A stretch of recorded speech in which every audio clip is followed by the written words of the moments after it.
on our main event. Swami Ishwarananda ji will speak about Rama Gita. Simi ji is going to give us all an introduction to Swami Ishwarananda ji. Simi, can you say a few words about Swami ji before we ask him to come on for the discourse? Hari Om, everyone. It is our good fortune to be here today to get an opportunity to introduce Swami Ishwarananda ji. Although everyone knows Swamiji and Swamiji does not need a formal introduction, we will do our best to provide some information about Swamiji.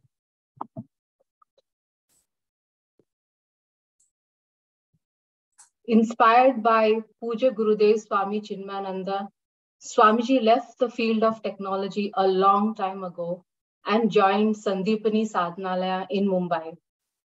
Swamiji has served many Chinmaya mission centers across Bharat and North America in various capacities. Swamiji finally settled in Chinmaya Mission LA, where he currently resides as the resident Swamiji. Swamiji is also one of the directors of Chinmaya Mission West, which oversees all the activities in North America. Being an accomplished master of Vedanta philosophy, Swamiji explains the spiritual teachings of Vedanta in a simplified manner for audiences to grasp and for seekers to implement Vedantic teachings in their day-to-day life. Several companies, universities, and interfaith consortiums routinely reach out to Swamiji for delivering talks to their employees, students, and congregations. Swamiji is a dynamic speaker who has given talks on Vedanta, stress management, leadership, and many such related topics. Swamiji has also authored many books. We are grateful and fortunate to have Swamiji with us today to share his abundant knowledge. Swamiji, thank you very much for taking the time and effort from your busy schedule to enlighten us with the knowledge of Sri Rama Gita. Hari Om, Swamiji.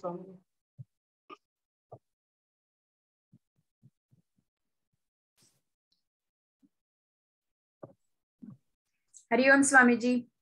Hari Om. You're able to hear me? Yes, Swamiji. Okay. Shall I start? Please, Swamiji. Please, Swamiji.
Pujantam Rama Ramedi Maduram Maduraksharam Aruhya Kavita Shakam Bande Valmiki Kokilam Valmikir Munisimhasya Kavita Vanacharina Shrunvan Rama Katanadam Konayadi Parangadim Yeppiban Satatam Rama Charitamrita Sagaram Atraptastam Munim Bande Pracheta Samakalmasham Koshpati Kritavarashim Mashaki Kritarakshasam Ramayana Mahamala Ratnam Bande Nilatmajam Anjana Nandanam Veeram Janaki Shokanashanam Kapisham Makshahantaram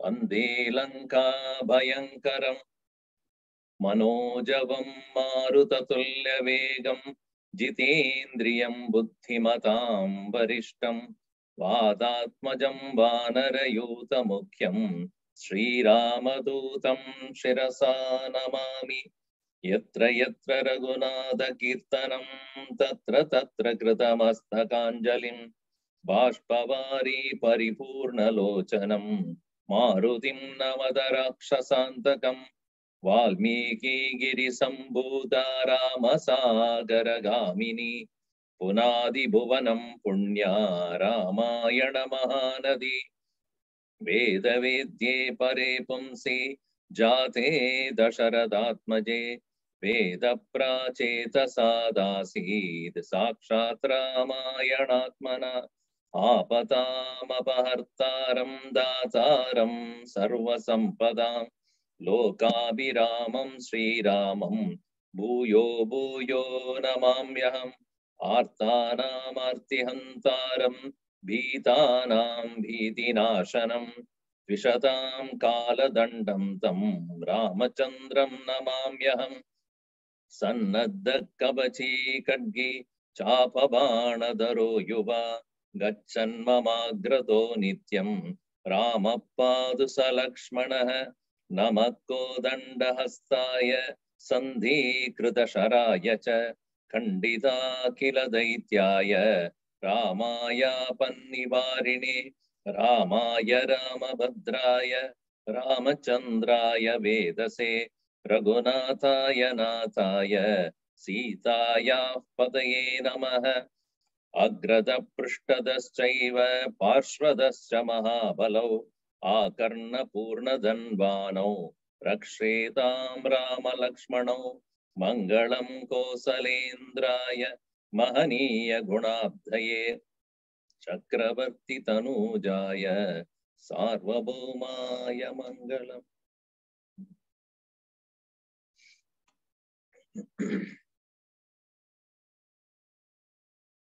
Long prayer, not every day, only today to begin with. The first day we need to invoke the blessings of Bhagavan Sri Rama and Hanumanji, Sita ji, Lakshman, everybody's, Valmiki also. The blessings of all the great people only we are able to live a peaceful life. Now here we have taken to discuss Sri Rama Gita as a text. The text has actually 60 plus verses. I am not going to complete it in 1 week. I'm telling you right now itself. Because I don't want to run with the subject. So if you are expecting that I'll finish this subject, it's not going to happen. So those who, please don't get disappointed. Now, Rama Gita is found in all the 3 well-known Ramayanas, Tulsi Ramayana, Valmiki Ramayana, and Adhyatma Ramayana. Now, what we are going to see here is from Adhyatma Ramayana in Uttarakanda in the 5th Sarga. That is where this is found. As you all know, Uttarakanda is where the post-Ravan war, like a post-COVID is where we are all right now. So similarly, post-Ravan war is when this particular discussion between Sri Rama and Lakshmana takes place. And interesting that this discussion takes place right after Rama sends away Sita ji to the ashram of Valmiki while she was still pregnant. And it is said that Sri Rama was doing his dharma as a king, and Lakshmana was little agitated, as Gurudev has given a beautiful introduction in the book itself, as you can read. Little agitated about the decision of Sri Rama about sending Sita ji to the ashram of Valmiki. However, he would not deny any order given by Bhagavan, so he fulfilled that. Still heavy in the heart, he was one day approaching Sri Rama to ask him about Tattva Jnanam, highest truth. These three Ramayans, Valmiki, Tulsi, and Adhyatma Ramayana, they have a distinct characteristic. We find that Valmiki Ramayana is about dharma, about how to fulfill one's duties as righteously as possible. And the best example for that is Sri Rama himself. As you know, Ramayana takes place in Treta Yuga. Just after the the Satya Yuga. And in the Satya Yuga, it is said, everybody is aware of what is Satyam. It is said, Satyena Panta Vitato Devayanaha. The path towards liberation is spread by Satyam.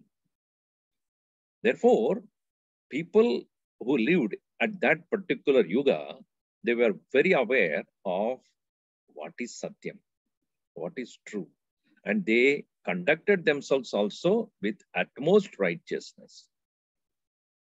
At the dawn of the Treta Yuga, obviously the change has taken place.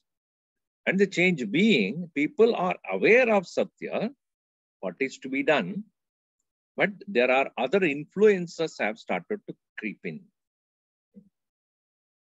So that is why the change of attitude among the people in Ravana's advent, as well as you can see Kaikeyi's mind and many other things. Priority over power, wealth, you will see that has already started to creep in. Bhagavan Sri Rama still holding on to the nature of Satyam and even Dasharatha. Satyavrataya Namaha, we say to invoke Bhagavan Sri Rama. Satya Dharma, Satyavrata. And therefore, he being very honest to that truth and nobility, morality, ethics, he fulfilled his duty as a king more than being a husband. So that is the state where he was. And because he had sent Sita ji to live in the Valmiki ashram, obviously he cannot live in comfort. His dear wife is now living in utmost simplicity. How can he be living in luxury and comfort? So therefore it is said, Ramo Bisita Rakita Paratma Vijnana Drkevala Adideva Santyacha Bogan Agilan Viraktaha Munirvrato Bhut Munisevitangri. Just before the end of the fourth sarga, it is said, Ramaha api, Sri Rama also, Sita Rahitaha, without Sita, Paratma, the Supreme One, Vijnana Drik, Kevala Adidevaha. This Bhagavan Sri Rama, having renounced or having given up all the various Santyacha Bhogan Agilan Viraktaha. He has become from Swaguna Swarupa to Nirguna Swarupa. And also, not having his own consort, that is Sita ji, he became almost a sannyasi. And Munivrataha Abhut, he also has become a mendicant. Even though king, all right, but he lived utmost simple life, keeping Sita in mind that she is living in total simplicity in the solitude of an ashram. So therefore, I also would take to that kind of life only. Therefore, Muni Sevidangrihi Ramaha Viraktaha Abhut. He became totally a Vairagya Purusha. It is indeed necessary that if we are going to learn any knowledge, knowledge should be learned from a Virakta Purusha. Vairagya Bodha Purusha only should teach knowledge. Otherwise, what happens is, A person who teaches the knowledge does not have the virakti vairagya. If he is a man of raga, a man of worldly concerns, then that knowledge will not have any weightage. You see, because the mind is occupied by this business karna chahiye, wo karidna chahiye, this I want to buy, that I want to go, this vacation I'm going, this children I have to take care, and then schooling, this and that. Uske beech mein wo Vedant mein padenge. So the one who's a listener may be a person of the world, but the one who speaks must be one who must be a vairagi, a virakta purusha. Then only the knowledge have the impact. Here, when Bhagavan Sri Rama started to speak, he was already has given up everything. Naam ke vaste he is a king. Is there in the kingdom, and that also he was doing as a karma yoga only, loka kalyanartham, for the sake of the world. Otherwise, he is not interested, because when he lived 14 years in the forest, he was never regretful. Never he was thinking that, oh, I have a kingdom, I have to go back and I have taken. It's a kuch nahi tha. He was enjoying his stay. In fact, he is the only person who took sannyas before Grihastha ashram. He took Grihastha ashram before sannyas. Sorry, he took sannyas before Grihastha ashram or Vanaprastha. He became Vanaprasthin and then became a Grihasthin, so to say. All right. So, at this point, we will read the verse number 1 in Rama Gita. So, this is actually stated by Bhagavan Sri Shankara himself. Bhagavan Sadashiva Shankara is teaching to Parvati in this section. So what does he say? You can read after I chant. Sri Mahadeva Uvacha Tado Jagan Mangala Mangalatmana Vidaya Ramayana Kirtimuttamam Chachara Purva Charitam Raghutamaha Rajarshirvaryaihi Abhisevitam Yata.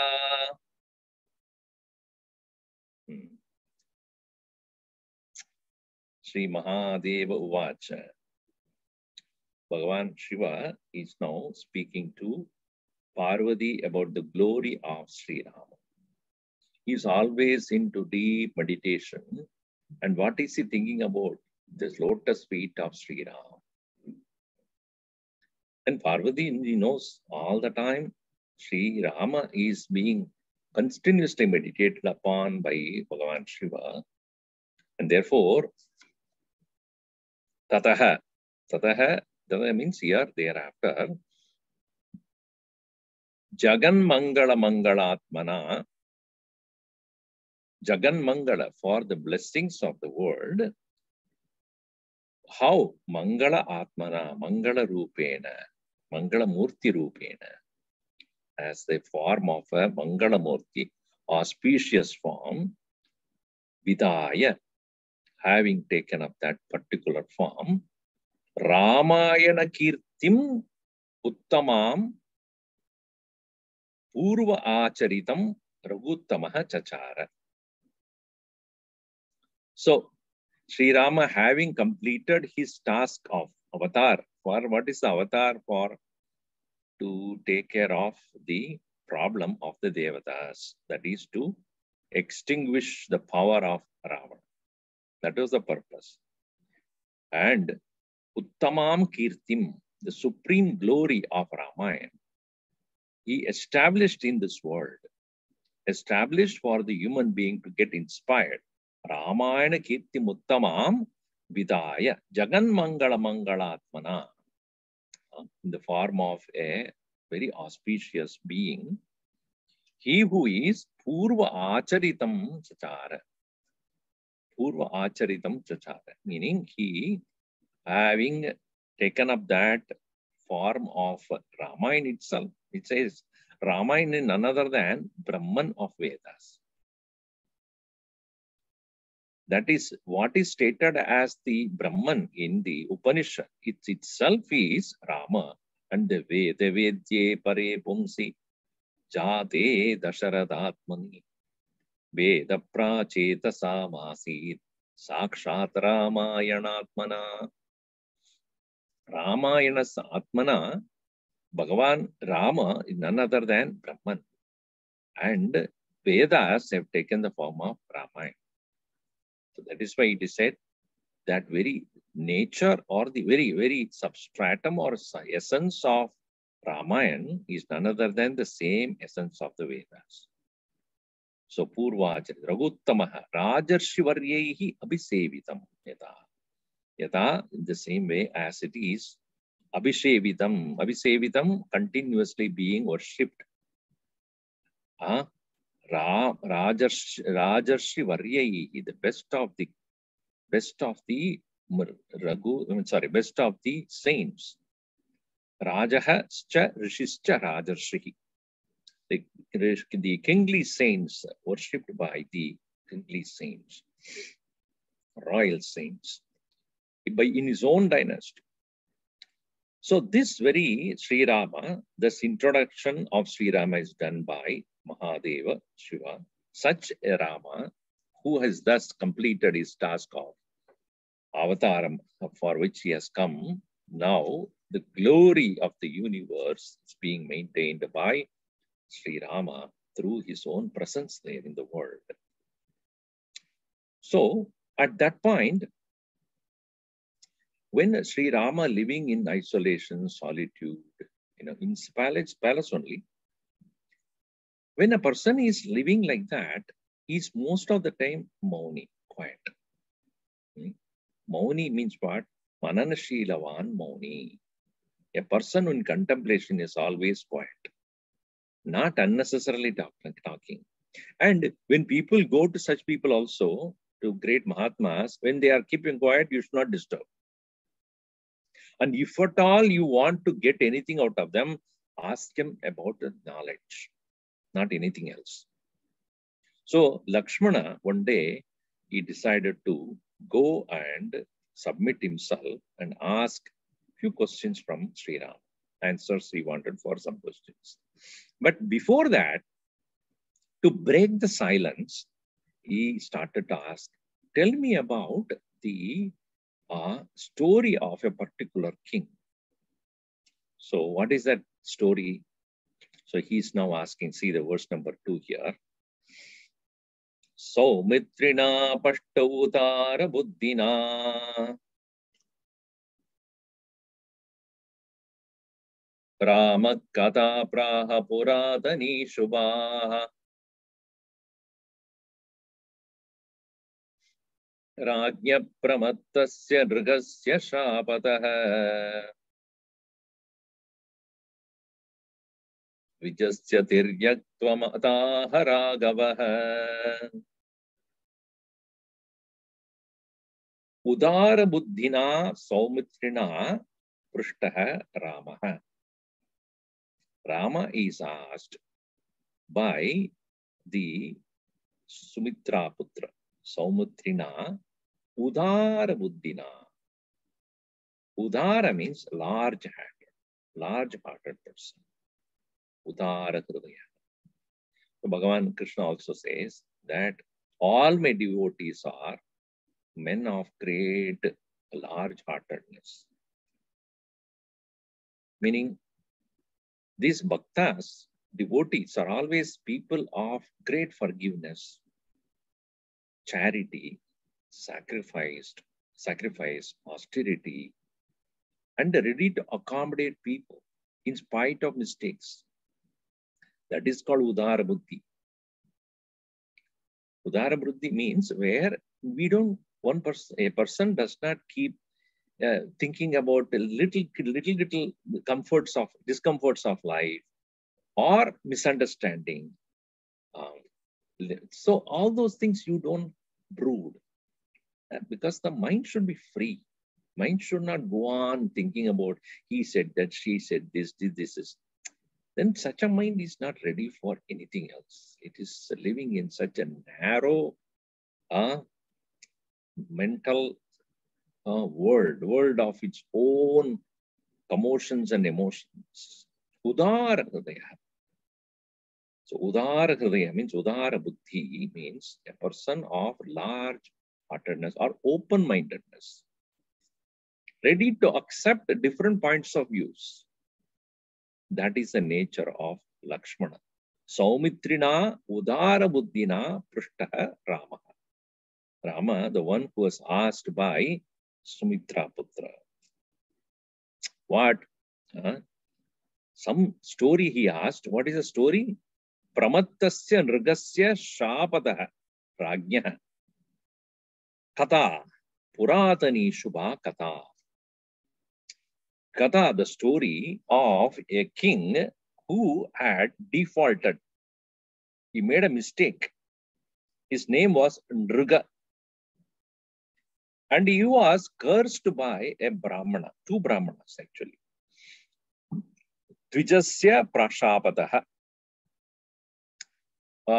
Due to the curse by Brahmana, because of which he became Tiryaktvam Ata. He became Tiryaktvam Shapadaha. Tiryaktvam means to become a four-legged animal.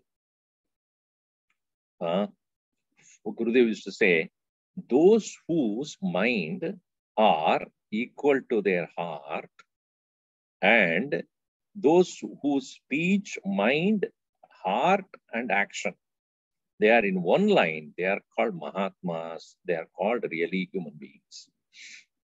Because the priority that we give in our life should be first is head, and then the speech, and then the heart, and then the action. So the knowledge should be given first, to be taken first. That's a priority. Then our speech should follow that.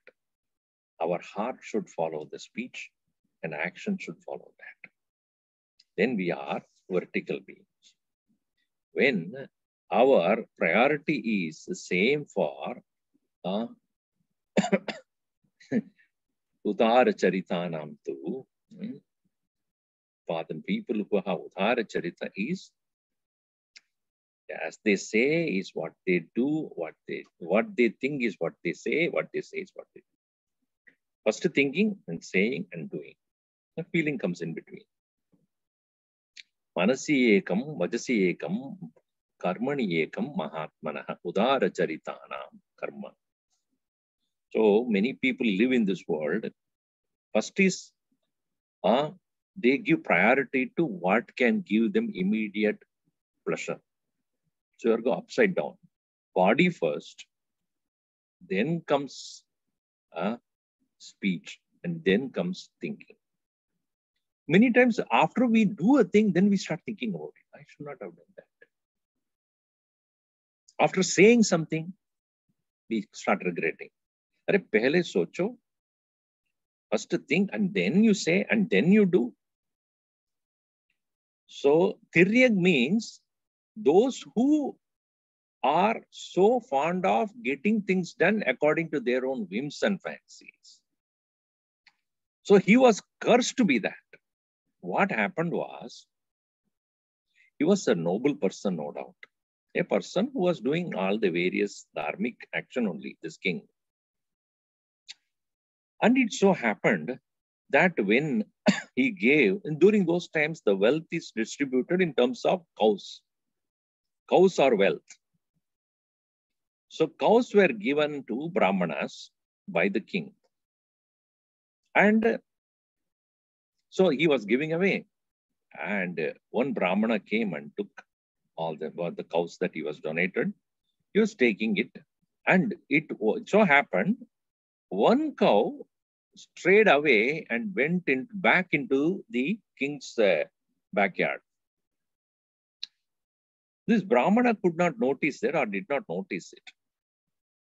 So therefore, when he reached home, he found out that one cow is missing. Meanwhile, The king was kept on giving. So another Brahmana came. To him, he gave cows, including the cow which he already gave to the other Brahmana, the previous one. That second Brahmana took it also. Now the first Brahman came and said, where is my cow which is lost? So he found that the second one, the other Brahmana got it. So he said, hey, that is mine. So the second fellow said, no, that was given to me by the king. No, actually it was originally given to me, but it joined the other crowd and therefore it was gifted to you again. So actually it belonged to me only. Second fellow said, I have no understanding about this. Whatever the king gave, I took it. If you have a problem, go to the king. No, it is mine. So let us go, both of us go. Both of them went. The king was asked this question.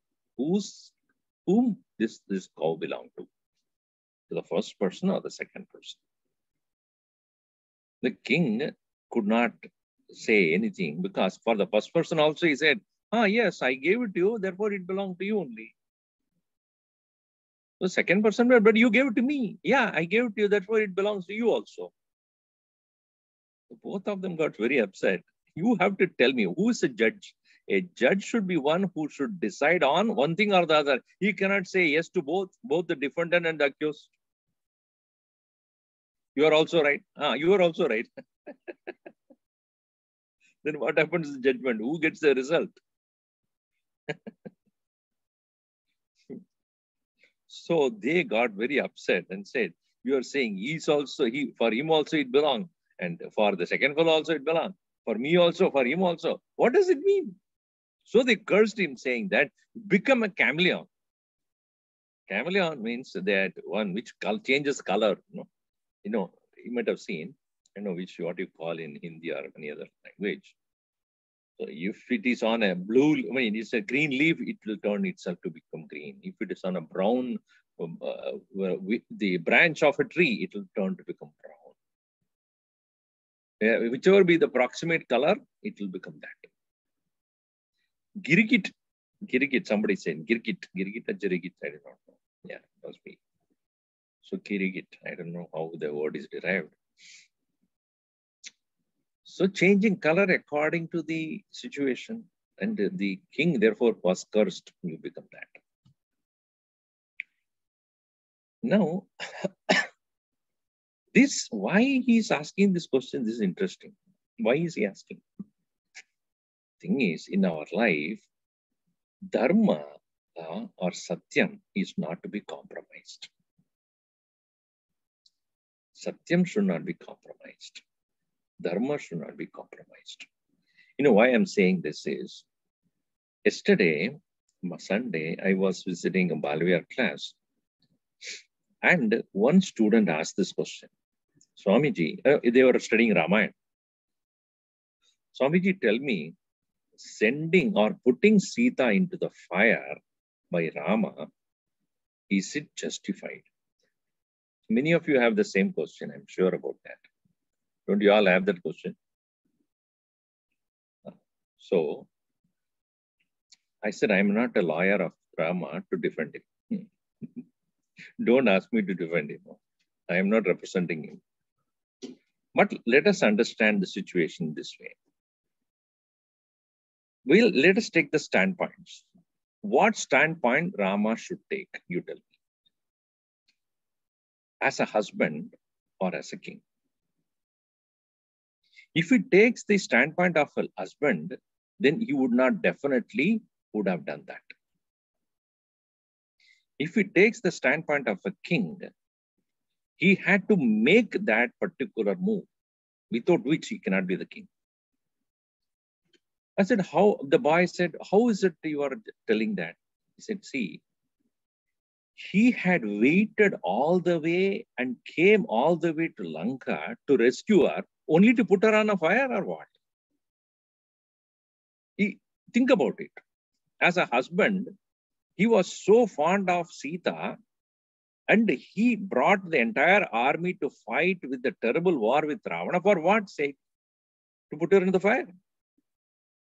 He could have easily left it there. The very fact that he came all the way to rescue her shows, as a husband, he was so fond of her. No doubt about this. So there is no doubt that as a husband, he would have done this. Definitely not. But we are talking about a situation which is almost 10,000 years back society. A society of that time, think about it. At that time, what was the condition of the women? They were definitely under the care and concern of the menfolk. And therefore, when a wife is left for 6 odd months in some other's place, the society will have a bit different version of thinking about her. To avoid that, Rama said, let her go through the Agni Pariksha. Now, he was pretty sure that she will come unscathed. Otherwise, you would not have put her inside. Now think, how is that he was so sure? When Hanumanji was narrating the incidents when he went to see Sita for the first time, he narrated the point that when he burned the Langa, one place did not burn. That was the place where Sita ji was. So he said, that's Bhagavan, one place, even though I burnt the entire Lanka, one place did not. I was monkey buddhi. I never thought that this would happen. So I went about all over the place, burning everything. And suddenly I realized in Sundarakand, it is there in Valmiki Ramayana. So he realized, oh my God, what did I do? Sita ji, what happens to her? He ran to that place only to see that entire place is totally clean, no burning. She was so happy. Sita ji said, I cannot be touched by fire. So then Ramji only smiled. I know that. So even if she goes through the Agni Pariksha, nothing will happen to her. This is one thing. Second thing is, see, when Ravana, who was there with so many different magical powers he had, when he knows that finally I'll be killed by Rama, would you think he would not have done anything to Sita? Perhaps he might have cursed her. His powers are very prominent, very well known. And Indrajit also man of such magical powers. So Sita would have been influenced by or some kind of a curse he might have put. As soon as she would reach Rama, something will happen to Rama. It's like a human bomb, you know. So you take this with you. What happens? I may die, but you will also die. So to make sure that she is removed all these such impurities that perhaps Ravana would have put on her. He let her go through the Agni Pariksha so that she will come out pure. When anything put on the fire becomes pure only. So obviously she will come out without all these curses perhaps being. And she was living in what place? Third one. Living in what place? Filled with mamsa, with the filth and drinking, and that kind of a place only she was living. She did not even have a single morsel of food during those 6 months. Because the place was filled with all the Rakshasis who are doing all sort of evil things there. So to make sure that she herself should feel pure, she did not protest that I will not go. Did she say that? She knew that she will be untouched by the fire and she had to go through to clean herself. Like when we go to Kashi and Kailash and all, when we come back for many days, we would not have taken properly bath. The first thing we want to do is go and take a dip in the water. In the same way, what she wanted is, let me go into that fire and clean myself. More than this, that in the Tulsi Ramayana it is said, the real Sita was not the one who was there in Ravana's place. She was, when Lakshmana was away, Rama goes to her Sita and said, this is going to happen, so you better change. So fire took her and gave a Maya Sita in that place. This happened in private. Nobody knew. Even Lakshmana does not know that. But when the Sita ji was brought back, everybody was there. So how can you say everybody would be thinking that it is actual Sita only went there? Only Rama knows it is not. Now how to convert this in front of everybody? Acha, chalo. Off fire mein jao, then come out as so fire god took the Maya Sita and brought out the real Sita. Only Rama knows and Sita knows. So if you look at it, see, Rama's position is that I should think as a king first, because I am representing the country. I am Ayodhya. I'm going to become Ayodhya king. So I should do what a king would do. That is the reason why he was a Satyavrataya Namaha, man of Satya. So here the story is to say that one should not live according to one's own whims. The king here, Nruga, he did not give the correct judgment. He said, you are also right, he is also right. Then who is the judge? Then judge cannot be like that. So this is how the story about the king was given. No, but that is not the main point here. It is to say that Lakshmana wanted to break the maunam because he was alone by himself. Ramaha tushtim bodhaha Ramaha. And to him, to open up, Sri Lakshmana had to ask some question. But actual question for him is different. So that is coming from the verse number 3 onward. We read. Kadachidekante upastitam prabhuhu. Sorry. Kadachidekante upastitam Ram prabhum.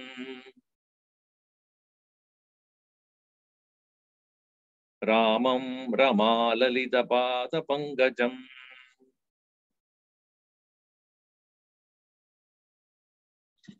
Saumitri Rasadita Suddha Bhavanaha. Pranamya Bhaktya Vinayan Vido Bravit.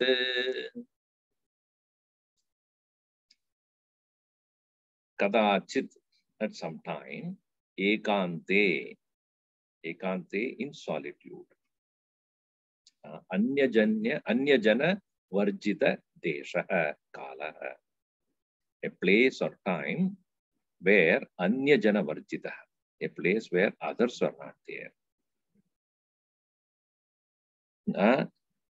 Kolahala viksheba vihina samaye. There is no other activity going on, no other, duties of king that was occupying Rama. When he was in a quiet place, Kadachidekante, Upastitam Prabhum. The Lord who was Rama, who was seated, Ramam, and who is Rama? Rama Lalita Pada Pankajam. Yasya Pada Pankajam Ramaya Lalitam. By Rama here, Lakshmi. By Lakshmi, whose feet has been, lotus feet has been constantly being decorated by her, her loving gestures. Lalita. That's why she is called Lalita. One who is filled with joy. And she is worshipping that very feet of the Lord, that very Lord. Saumitrihi asadida shuddha bhavanaha. Saumitrihi, the Sumitra Putraha, who is he? Asadida shuddha bhavanaha. So asadita meaning one whose mind is very, very pure, and then very asadita means one who has obtained the prapta. What did he obtain? Shuddha bhava, karma yogena. Because he had spent 14 full years only to serve the Lord constantly. It is said that he did not even sleep for 14 years in the service of the Lord. Whereas Kumbhakarna, he's also brother only.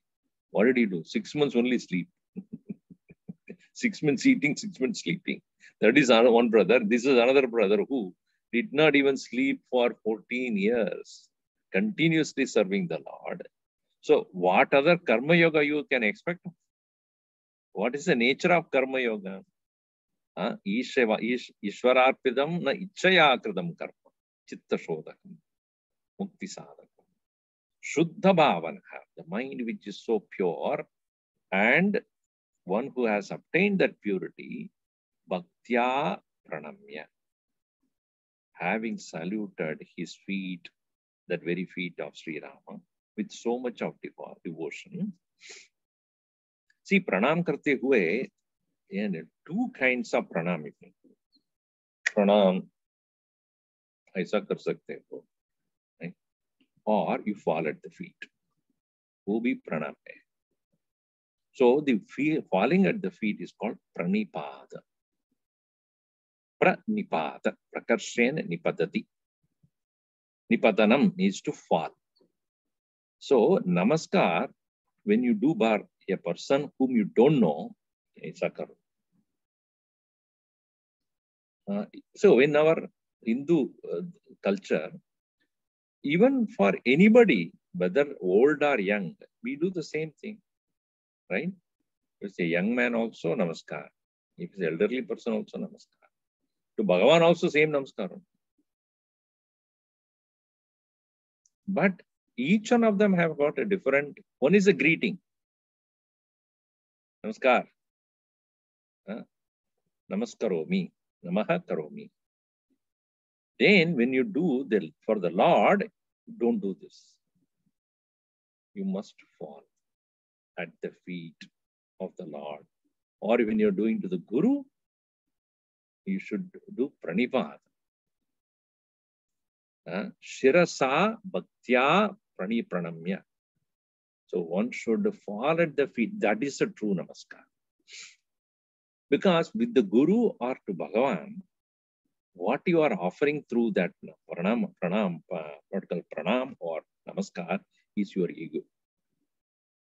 Whereas when you are meeting somebody, it is not the same way. When you say namaskar, it doesn't mean I am submitting my ego to you. It's an A. So with Bhagavan or with Guru, one should offer for him, you should offer your ego. You should submit your ego, not offer, submit, surrender. So, bhaktya pranamya. Vinayanvidaha. Vinayanvidaha. With vinaya, with humility. Jnanasya purnatvam. Vinaya. Humility is fulfillment of knowledge, completion of knowledge. Knowledge should not make a person arrogant. Knowledge should not make a person think that I know. That is the reason why Vinayanvitaha abravit. Now in this verse, all the three are pointed out. Karma is pointed out. Tat shuddhi bhav, shuddha bhavana, karma yogena. Pranamya bhaktya, bhakti yoga. Vinayanvidaha, that is through jnana. So all the three are necessary for us to really grow. We must work in this world with the attitude of offering to the Lord everything for the sake of purity of mind. That is one.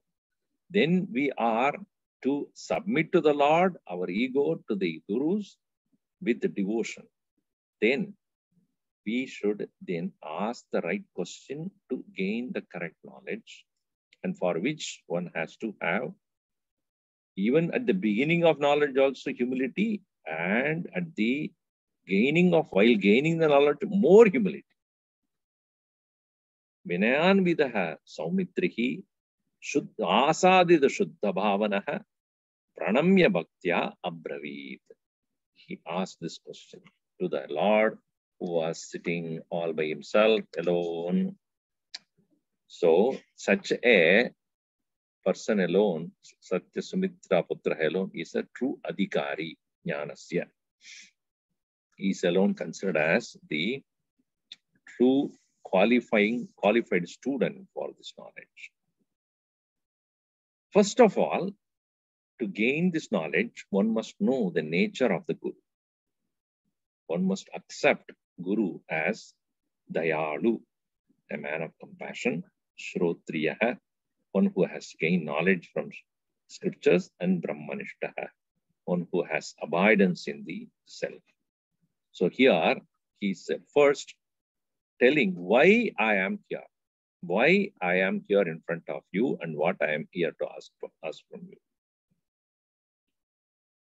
Tvam shuddha bodhosi hi sarvadehinam atmasya dishosi nirakriti swayam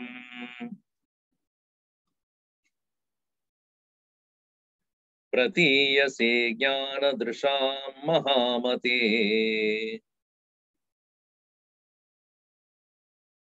padabja branga hida sanga sanginam.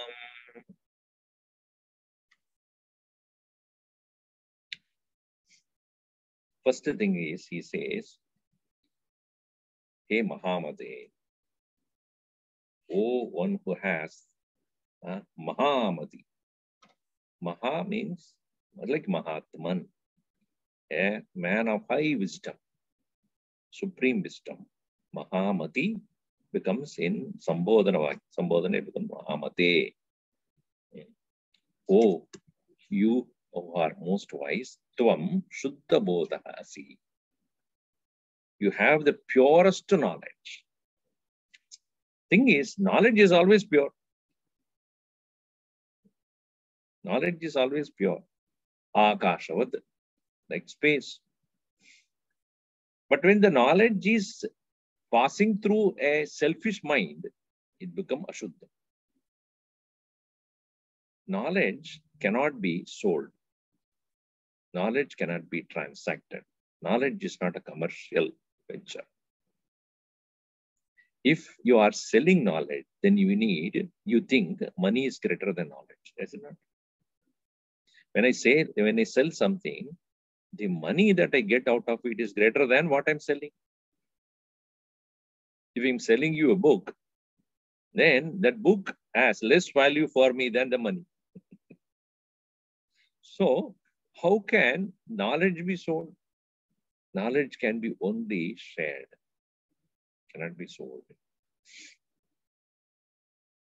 And that pure knowledge can come only from a pure heart. A heart which has a highest regard for the wisdom. So, Shuddha Buddha Bodha Asi. And Sarvadehinam Atma Asi. You are the very self of all being. The purest knowledge is Atma Jnanam. And Yaha Atma Jnanam Veti Saha Sarvabhutanam Atma Bhavadieva. One who has gained the Atma Jnana clearly, he comes to realize that I am the Atma of everyone. Mamatma Sarvabhutatma Iti Yo Janadi Sayeva Suddha Bodhas. One who has pure knowledge is one who really knows that myself is the self of all. Adishaha Asi. And also, you are not only Atma of everyone, you are the controller of everything also. Adishaha. Adi Ishaha. You are the supreme most controller. Ishwaraha api. And Swayam Nirakritihi. By yourself, you are Nirakriti. You have no Akriti, no form. As a pure self, you have no form. So he is equating Sri Rama only as Supreme Brahman. Nitya Shuddha Bodhosi Sarvadehinam Atma Asi Adishaha Asi Swayam Nira Akritihi. So you being of that nature of Gunarahita Paramatma, how do anybody would know about you? Padabja Bringa Hida Sanga Sanginam Jnanadrisham Pradiyase. Pradiyase, you are comprehended, known by Jnanadrisham, through the Jnanadrishtya.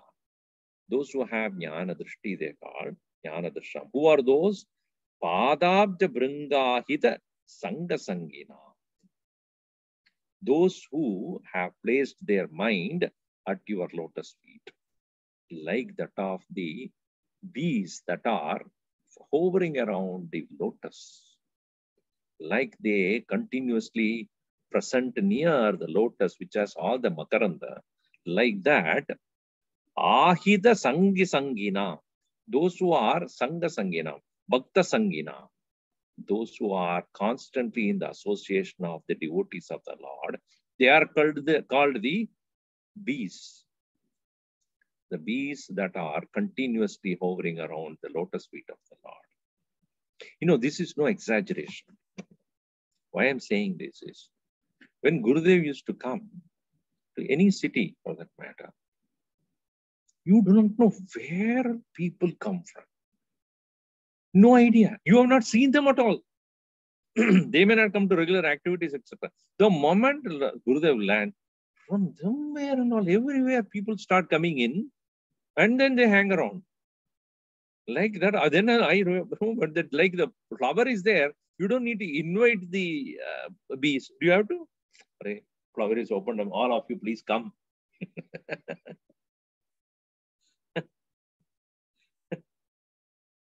The moment the flower opens up, the fragrance of the flower is so enchanting. Wherever the bees are, wherever they are, they will go and then come and land there. That's why he said it's no exaggeration. And he said in Bhagavatam also, when Bhagavan starts the flute, from where and all people come, all the gopikas, leaving whatever they were doing, leaving aside. Somebody was probably serving the husband also, that dada, God. And not only human, all the cows and all the other animals, they all gather up. When you start the flute, everybody will run away. You start. Some people, when they start singing, people slowly get up and walk.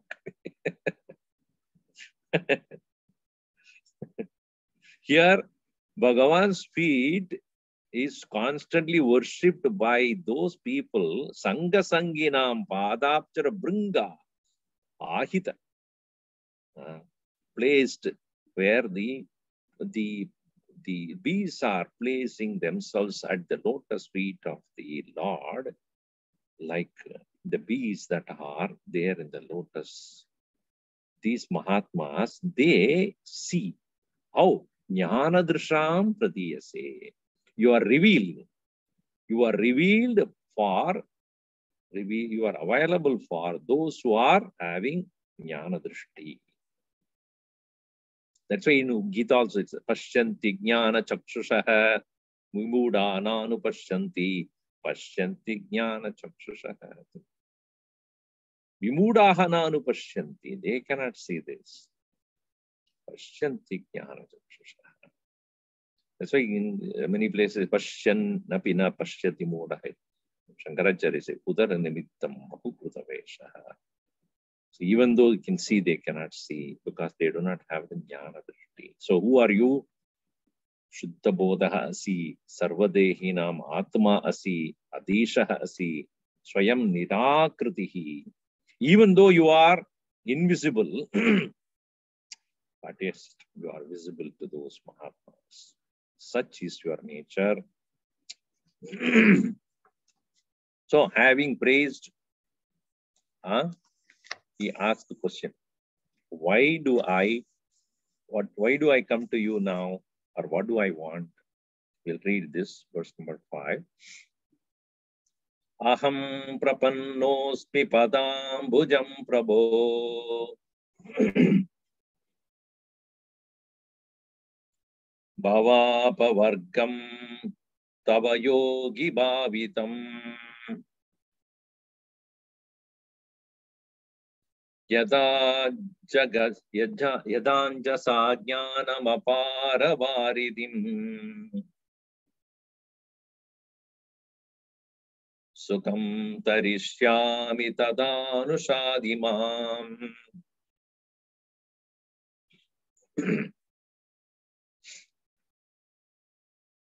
So first thing he says is,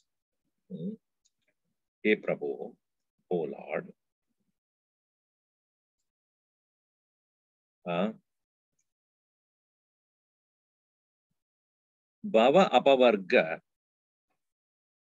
Bhava apavargam tava yogi bhavitam padambujam aham prapannaha asmi. Aham prapannaha asmi. I, the one who is surrendered to you. Where? To your padambuja, to your lotus feet, hey Prabhu. What is that very lotus feet? Bhava apavargam. Apavargam means that vrij means to varjati, to remove. Apavarjati means that which is subject to causing removal of what? Bhavasya, samsarasya. Samsarasya apavargam. That which is the removal of samsara dukkham. Yogina bhavitam. By the great seers, it has been constantly worshipped, meditated upon. And yata anjasa ajnana para avaridim tarishyami. Yata, by which, or due to which, or just as I anjasa, quickly, what? Ajnanam aparavaridim. This mighty ocean called Ajnanam, aparavari, boundless, limitless variti. Vari itself means jalam. Variti means whole collection of water, like an ocean. The ocean of ignorance, anjasa, quickly, sukham tarishyami yata. I can cross over easily. Tada mam anushadi. As I want to do that, so please teach me in that way. So why this ajnanam is considered as aparavari variti? Why ignorance is considered as a vast ocean, mighty, huge ocean, difficult to cross? Because by any other laukika jnane nana sambhavati yat, that which is not possible for us to gain or to cross over by the worldly knowledge, atma jnanena eva, this only by the atma jnanam, ajnana varidim tartum shakyate. To cross over is possible only through jnanam. And that, please teach me. Shokasya param tarayatu. Please take me across the ocean of sorrow. This was the request even Narada ji asked Sanat Kumaras in Chandogya Upanishad. I learned many things. Oh, many things I've learned. All the kalas I know. Dhanur Vidya, this Vidya, that everything. But Shokasya param. How can I cross this ocean of sorrow? That you need to teach me. So we'll see that tomorrow.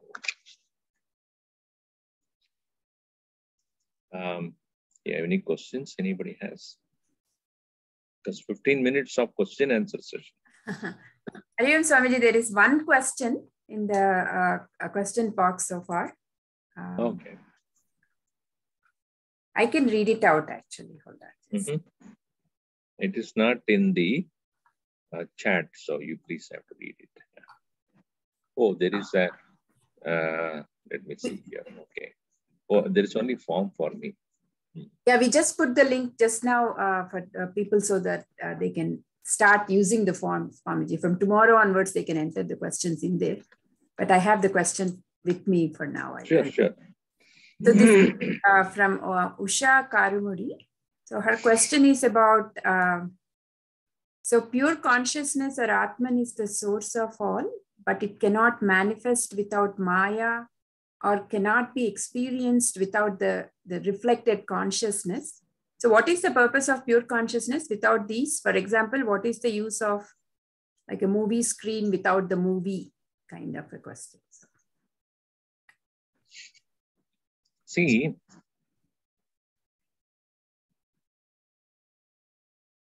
येन सर्वं ज्ञातुं शक्यते तत् तस्य अनुभवं कदाचित् न शक्यते.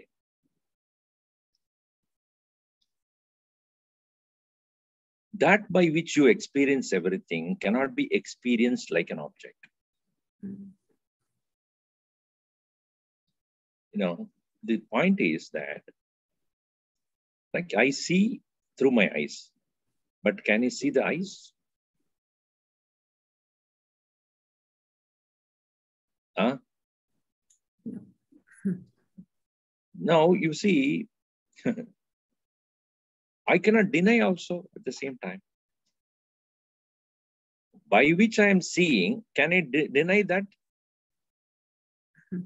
In the same way, you cannot say consciousness is inert like that of the screen, even though the example is made to show that on which everything is projected, but it is not subject to any change due to that projection. That is why the example is used. The example has got its own limitation, because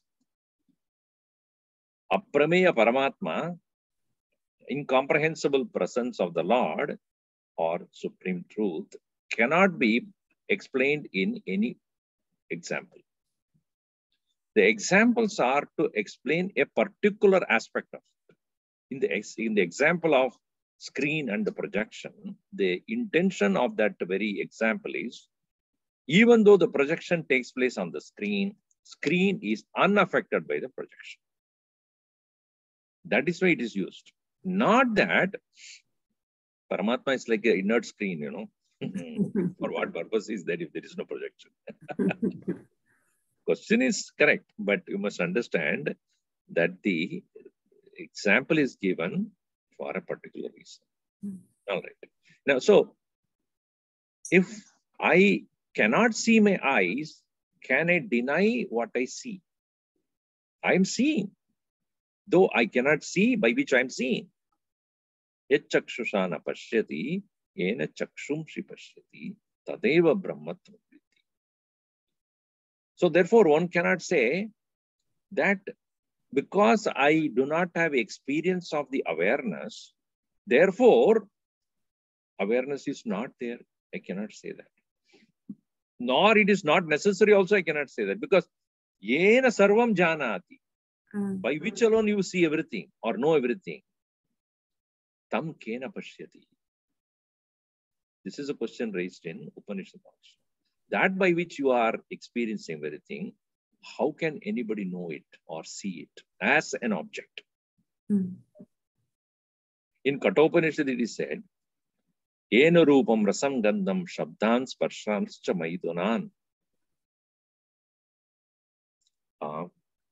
By which alone shabda, sparsha, rupa, rasa, gandha, everything is known.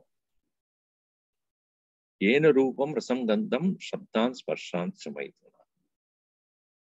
Etene eva vijanati. Kimatra parishishyati. Etene eva vijanati. By this alone everybody knows that. All these experiences. Kimatra parishishyati. What else is there? So I know the body because it is breathing. Pranamaya kosha is a cause for or sustaining power for Annamaya kosha. The Pranamaya kosha is known through Manomaya. Manomaya kosha is known through Vijnana. Vijnanamaya kosha is known through what? Through Paramatma, because of which alone even the Buddhi and Vritti is known. So you cannot say it is like an inert thing, like a screen. Because Maya is not there, then it is of no use. That's not the right point. Point is that behind all that, there is one which cannot be known through any one of those. That does not mean it is absent. That does not mean there is no experience also. Experience as an object, it is not there. But nobody can deny one's own existence. Even in sleep. After getting back, you know that you existed. You had no doubt about that. Do you say that I did not exist in sleep? We wish that way, but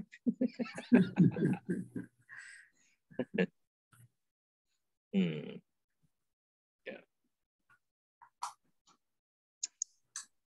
How to direct hard prarabdha? What is that? Which question? Some question was there. So how to direct hard prarabdha directed tamasic and rajasic vrittis towards sattvic? Be in the company of sattvic people. See, we are always influenced by a company.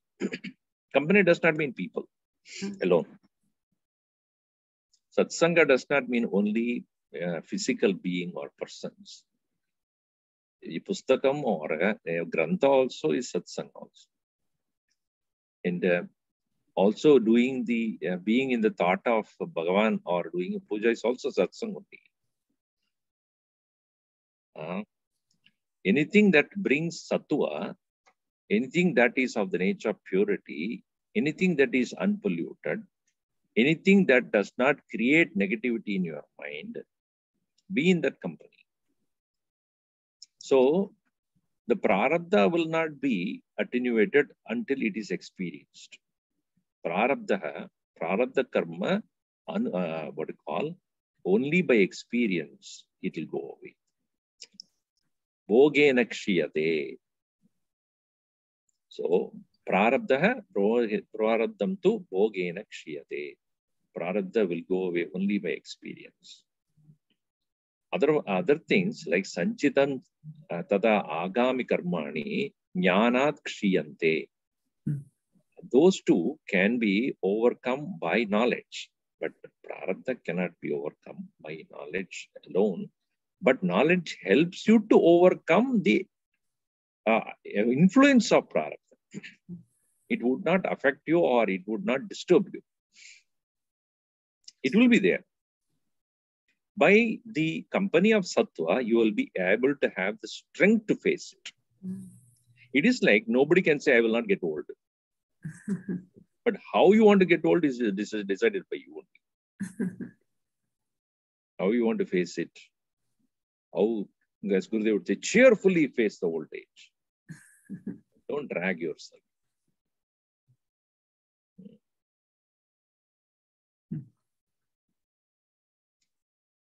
Srimad Bhagavatam, physical nature of this world is described. Jambudvi, where we live, it says, what it says. 10,000 yojanas in length, that is 800,000. This earth parameter is about 25. Please explain. 25,000. See, Jambudvipa is not only the earth, it is its entire galaxy is considered. In Ramayana, Valmiki Ramayana, when Sugriva is sending out the various Vanaras to different directions, there is an entire description on that in Kishkinakanda. I just finished that portion discussing for more than 2, 3, around 4 or 5 classes it took to explain. Each direction, Sugriva sends the Vanaras for searching Sita. And the explanation on each direction is given. It is not just earth. He goes beyond the earth also. Explanation on what is on the western side, what is on the eastern side, what is on the northern side, what is on the southern side. The entire thing that he explains is beyond the physical earth. And so Jambudvipa is not just the earth. It is outside the earth as well. It goes even to the nearby planets and more. So if you go to Kishkinda Kand and look at that portion where Sugriva explains the very different directions where he's sending the Vanaras, you will know what was the comprehension of the Valmiki at that time to understand the geography of the place.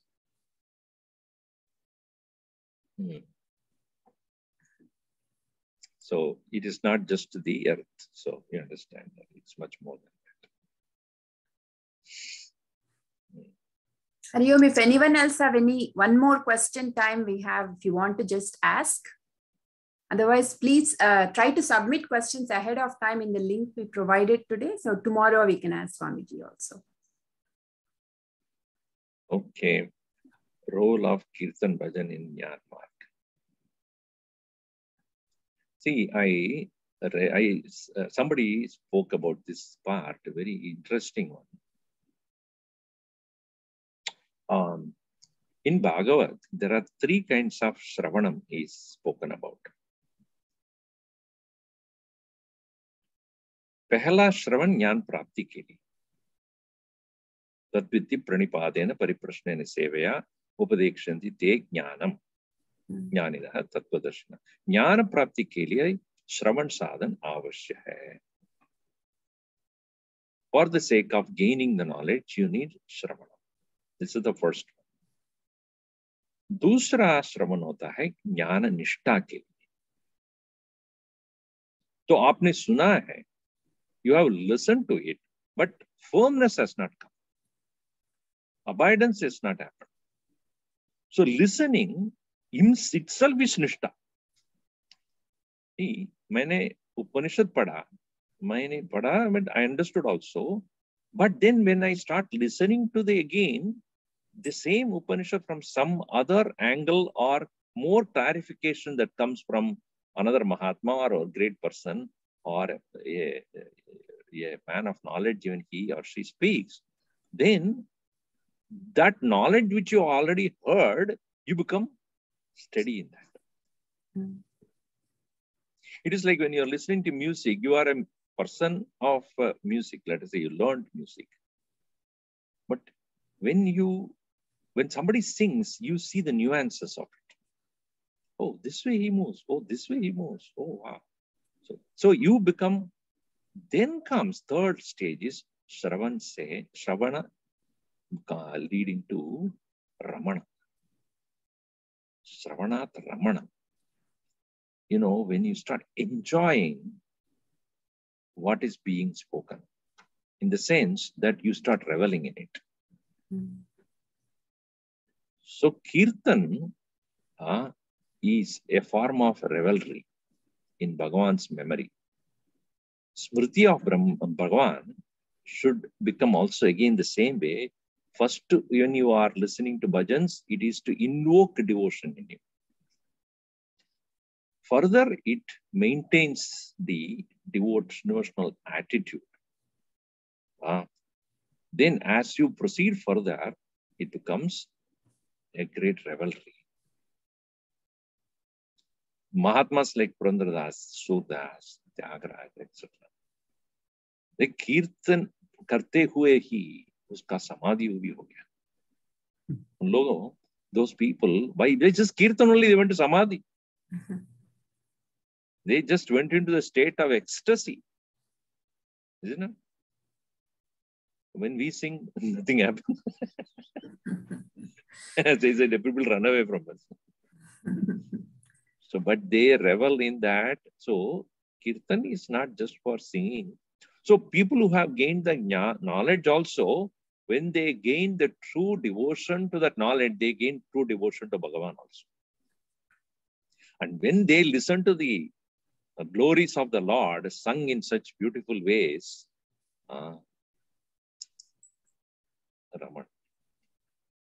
Ramaniya Gita. So it's not that a Jnana Margin should not sing or should not go into Kirtan and all this. People always think that, oh, this is loge, too much emotional people. What do you think? So we are all emotional being only. When you go to the restaurant and you choose a masala dosa, is it an emotion or what? Intellectual?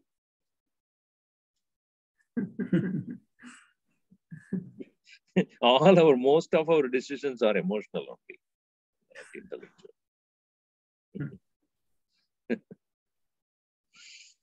Okay. All right. Thank you, Swamiji. And thank you everyone for listening this evening. We'll resume tomorrow at 7:45 p.m. Eastern time. Om sarve bhavantu sukhinah, sarve santu niramaya, sarve bhadrani pashyantu, ma kaschit dukkha bhavet. Om shanti shanti shanti. Harihi Om Sri Gurubhyo Namaha. Hari Om Swami. Hari Om Swamiji. Thank you. Hari Om. Hari Om Devraj and Shivi, what nice introduction. Thank you, Swamiji. Nice to see you. Jai Shri Krishna. Jai Shri Krishna. Jai Shri Krishna. Hari Om Swamiji. Hari Om. Hari Om.